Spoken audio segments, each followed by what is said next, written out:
रणशिंग फुंकिले तू भीमा जाळण्या गुलामी, या निळ्या सैनिकाची घे निळी सलामी. आंबेडकरी चळवळ मांडणाऱ्या प्रत्येकाचं हे गाणं म्हणजे श्वास आहे. 1927 साली डॉक्टर बाबासाहेब आंबेडकरांनी ज्यावेळेस शेड्यूल कास्ट फेडरेशनची स्थापना केली त्यावेळेसपासून निळा रंग आंबेडकरी अनुयायी आपल्या अस्मितेचा रंग मांडतात.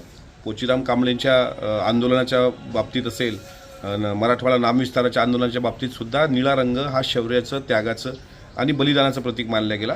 नव्हे तर तो चळवळीचा श्वास मानला गेला.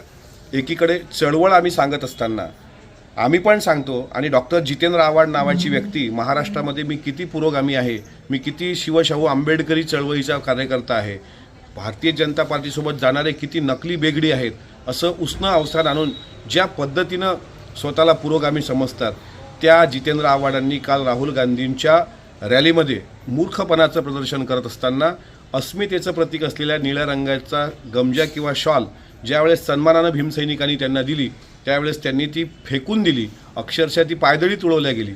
आणि अशा प्रकारचा चळवळीचा आणि बाबासाहेबांच्या विचाराला मानणाऱ्या अनुयायांचा सुद्धा त्यांनी अपमान केला. मला असं वाटतं भीमसैनिक या प्रकारामुळे नक्कीच चवताळलेला आहे. कारण पक्ष आणि राजकारण एक बाजूचा विषय ठेवूया, पण डॉक्टर बाबासाहेब आंबेडकरांच्या चळवळीचा निळा रंग हा अस्मितेचा प्रतीक असताना राहुल गांधी जर धारण करून फिरत असतील तर जितेंद्र आव्हाडांना निळ्या रंगाची ॲलर्जी का? मी आव्हाडांना एवढंच सांगतो, आज तुम्ही जो मस्ती आणि माज दाखवला आहे, येणाऱ्या काळात भीमसैनिक तुम्हाला तुमची जागा दाखवतील. एक वेळी इतर कोणी तुम्हाला माफ करेल, पण बाबासाहेब आंबेडकरांच्या चळवळीतला कार्यकर्ता तुम्हाला कधी माफ करणार नाही. तुमचं बेगडी आंबेडकरी प्रेम महाराष्ट्राच्या जनतेने उभ्या डोळ्यांनी पाहिलं. त्या बेगडी प्रेमाचा मी तीव्र शब्दात जाहीर निषेध या ठिकाणी व्यक्त करतो.